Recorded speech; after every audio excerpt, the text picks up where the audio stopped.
Before I dive into this record, I want to take just a quick moment just to give a quick PSA, a quick soapbox rant. And it's going to be really short, I swear. I think I'm going to do like a full-length video later about this, but it really has to do with AI art within the creative process or even the final product of whatever it is that you're trying to promote.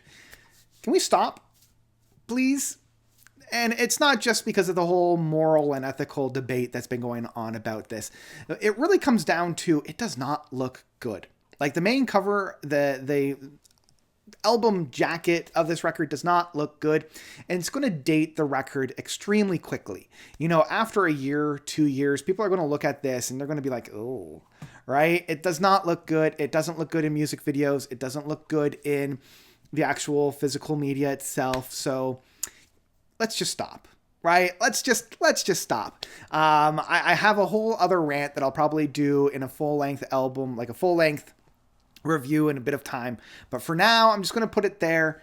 Let's not do it. Let's just not. With that being said, now let's dive into this record.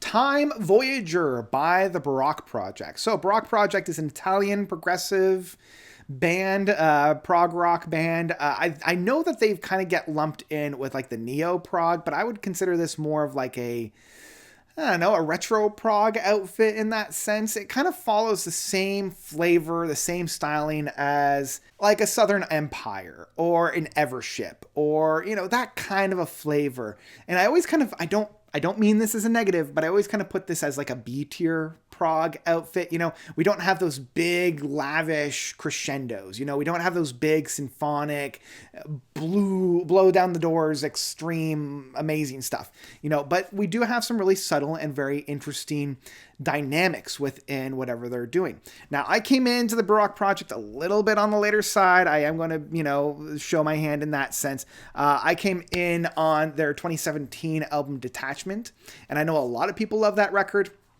For me, it really didn't quite do it for me. I don't know. There was something about that record that I still didn't really connect with. And then the follow-up 2 years later of Seven Seas, once again, I didn't feel all that connected with. I know a lot of people were loving those two records, but I didn't quite get into it. It honestly wasn't until 2020 when somebody from my patreon.com/notes-reviews, recommended Skyline, that I should really check out Skyline. So I did, and that was the one that tipped me over the edge. That was the one that I got it. It clicked with me. And still now it is my favorite record from Barock Project. And I know I should go back and I should listen to, you know, their first three records, Coffee in Noclean, I believe is how you pronounce it. I probably mispronounce that one. I hear that one is probably their best, but I need to go back and listen to them. I've only listened to the three up to this point. Since Skyline, I've gone back and I've listened to Detachment, and I enjoy it a lot more now. I would still say that Skyline is my favorite in that sense. So with that being said, with all that priming of the pump, we come to Time Voyager.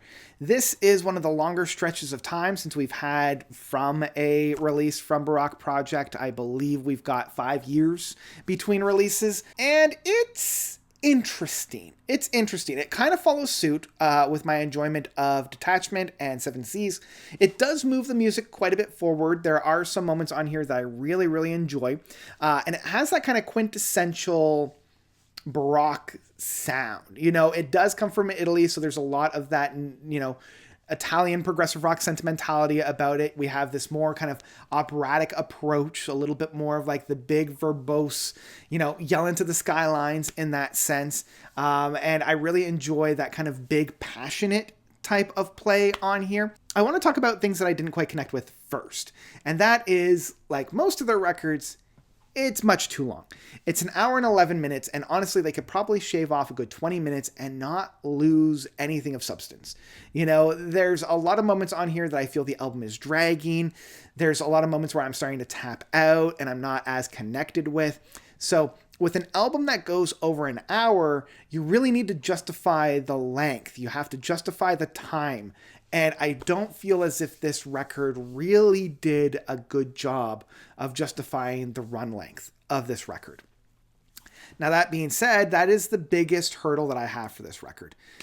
Overall, from start to finish, this album is fairly solid. You know, even though I said there's about 20 minutes that you could probably shave off and not lose a whole lot, I would be kind of hard pressed to find out, well, where do I want to cut? Where do I want to edit? I think this album really would have served by conglomerating a number of these 4 to 6 minutes into 2 or 3, 15-minute bigger epics. Now, that's just from a guy that loves his big epics, and I get that I'm very, very biased in that sense. But I think that more episodic aspect of this record does bring down my enjoyment, especially when we're dealing with a longer runtime. There are still many moments on this record that I really enjoy. Voyager, the first big single off of this record, running into the 8 minutes, has a lot of really fun ebb and flow. We have a little bit more of that harder rock aspect that they were flirting with within their last album, and it kind of continues on with this. But I still feel as if they are playing very well with the contemporaries of their time. As I mentioned, the Southern Empire, the Everships.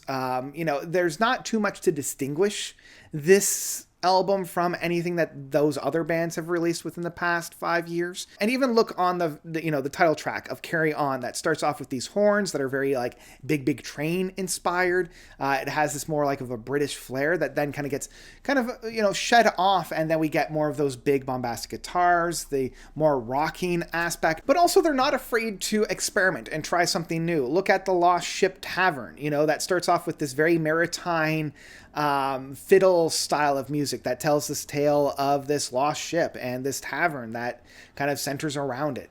I think that they could have leaned in a little bit more within this, at least in my mind, like this Acadian style of music, and really brought us, some really fast-paced, more jig style of sounds. But at least they're playing with it. They're really trying something different. But unfortunately, we do slide into a little bit more of the generic side of this style of prog outfit. Look at the 7th track of Propaganda. That really doesn't add too much to the prog landscape. It has its moments, and I enjoy some of the ideas that they're putting down. But at the end of the day, you can kind of shuffle around the arrangement and not have anything too different from many of their contemporaries at the time. Luckily, the album ends on a very high note with Voyager's Homecoming, the second longest track off of this record. It goes through many different moods and a kind of experience within there. You have both the bombastic, very fast-paced playing style that they're very good with, paired with this more intimate and very emotional singing styles and playing styles as well. And the marriage of these two is really where the Barock project really shines. And that's part of the reason why I keep coming back to Skyline, was because they were able to make these big sounds within this very passionate framework work extremely well and extremely to their benefit. And I feel as if they were just grazing the greatness of Skyline here on the last track. And it does a very good job of bringing the album home at the end. So in the end, this album is a little bit of a mixed grab bag. I've never really connected immediately with a Barock project album outside of Skyline, but especially upon, a release. This is the kind of album that I have a feeling will mature very well, and I have a feeling like this will do the same thing that Detachment did, where upon the first handful of listens after I first digested it, I was lukewarm at best. But the more I listened to it, the more I got into it, and the more I eventually started to praise this record. So we'll see how I feel at the end of the year for this record. But for the moment, I'm still kind of in the lukewarm aspect. So I think my final rating of this record will be Time Voyager by Barock Project is still one I would ultimately stream. As I mentioned, from start to finish, this is a fairly solid record. There's nothing too offensive about it. It's fairly accessible for the new listener, and I think that this will, massage a new audience into the band. But I don't know. I still think that there needs to be, at least from my mind, a little bit more of the proggy aspect of it, a little bit more of the build-ups, a little bit more of like the passion that I really loved from Skyline, and what makes these guys a little bit more unique when comparing it to their contemporaries. So yeah, that's what I've got for Time Voyager from Barock Project. What did you guys think about this record? Did you love it? Did you hate it? Whatever you thought, please let me know by commenting down below. And that's where I'm going to leave you for today. So thank you all so much for watching. As always, you guys are definitely the best. And until next time, notes out.